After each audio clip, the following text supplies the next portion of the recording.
விஜய் வந்து பார்த்தீங்கன்னா நீங்க ஒரு அறிக்கை விட்டுருக்காரு, தொண்டர்கள் யாரையும் பின்னாடி தொடர வேணாம், இந்த மாதிரி விபத்துக்கள்லாம் ஏற்பட வாய்ப்பு இருக்கு.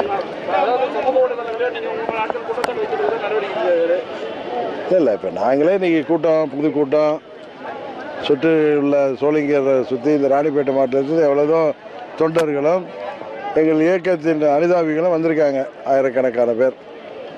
அவர்கள்லாம் பாதுகாப்பாக திரும்பி போகணும்னு நாங்கள் சொல்கிறோம். அது மாதிரி ஒரு கட்சி தலைவர் அவருக்கு தொண்டர்களுக்கு அவர் ஒரு கோரிக்கை வைப்பது ஒரு நியாயமான ஒன்று தானே. அதை போய் நம்ம கிரிட்டிசைஸ் பண்ண வேண்டிய அளவுக்கு என்ன இருக்குது அதில்?